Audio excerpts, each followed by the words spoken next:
ద్వితీయోపదేశ కాండం 28వ అధ్యాయంలో మనకు శాపములు కనిపిస్తూ ఉంటాయి. మానవుడికి దేవుడు ఆ శాపములు ఎందుకు పెడుతుంటున్నాడు? మానవులను శపించడం దేవుడికి ఇష్టమా? మానవులు బాగుపడటం దేవుడికి ఇష్టం లేదా?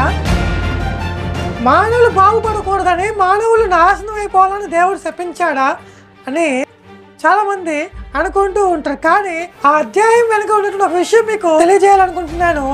తప్పనిసరిగా ఈ వీడియో చూడండి. తన యొక్క ప్రజలను శపించడం అనేది దేవుని చిత్తం కానే కాదు. ఆయన అంటాడు కదా, ఏ ఒక్క ఆత్మ నశించిపోతా నా చిత్తం కాదు.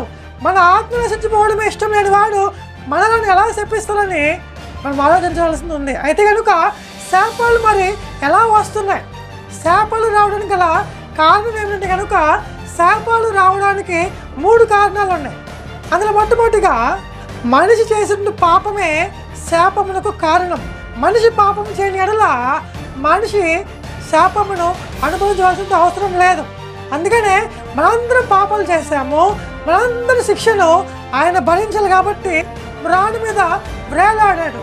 ధర్మశాస్త్రం చెప్తుంటుంది, మ్రానుపై వ్రేలాడిన వాడు శాపగ్రస్తునితో సమానం. అంటే కనుక మనం పాపం చేసి అనుభవించవలసిన శాపమంతా కూడా యేసుక్రీస్తు వారు అనుభవించడం జరిగింది. రెండవదిగా శాపం పొందుకోవడానికి కారణం మనం చూపేటువంటి అవిధేయత.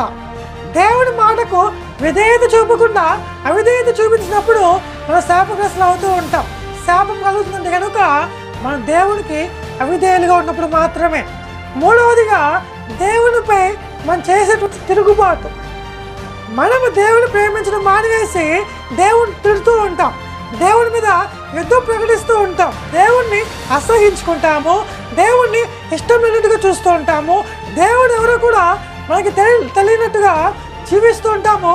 అసలు దేవుడే లేడు అని చెప్పి మనం ఆయన మీద చేసేటువంటి తిరుగుబాటు ఏదైతే ఉందో అది శాపములకు కారణం. ఎందుకంటే కనుక ఇది దేవుని యొక్క న్యాయ విధానం. మీరు చూస్తే కనుక ఆదికాండం 3వ అధ్యాయం 14 నుంచి 19 వాక్యాలు చూస్తే కనుక దేవుడు ఆదాము హవ్వలతో మాట్లాడటానికి వచ్చినప్పుడు వాడు తప్పు చేశారని తెలుసుకొని హవ్వ తప్పు చేసింది కాబట్టి హవ్వను శపించాడు, ఆదాము తప్పు చేశాడు కాబట్టి ఆదామును తిట్టాడు. అలానే సర్పం తప్పు చేసింది కాబట్టి సర్పమును శపించాడు. ఈ విధంగా వాళ్ళు తప్పు చేశారు కాబట్టి దేవుడు కోపగించుకున్నాడు. కానీ అంతకు ముందన్నడు కూడా దేవుడు ఆదాము హవ్వలను ఒక్క మాట కూడా అన్నట్టుగా మనం చూడము. ఎందుకంటే కనుక దేవుని యొక్క న్యాయ విధానమే అది. మనం పరిశుద్ధంగా జీవించినప్పుడు మనకి ఎటువంటి ఇబ్బందులు రావు.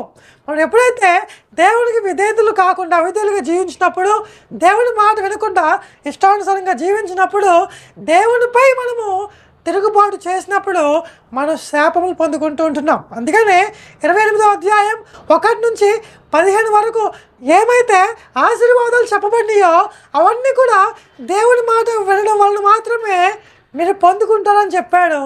ఆ తర్వాత ఉన్న శాపములన్నీ కూడా మీరు దేవుని మాట వినకపోతే పొందుకుంటారా అన్నాడు. అందుకనుక శాపములు ఉన్నాయి, ఆశీర్వాదాలు ఉన్నాయి. మనకేం కావాలో మనమే నిర్ణయించుకోవాలి. అంతేగాని దేవుడు మనలను శపించాలని ఇష్టపడేవాడు కాదు. మనలను శపించడం ఆయన చిత్తం కూడా కాదు.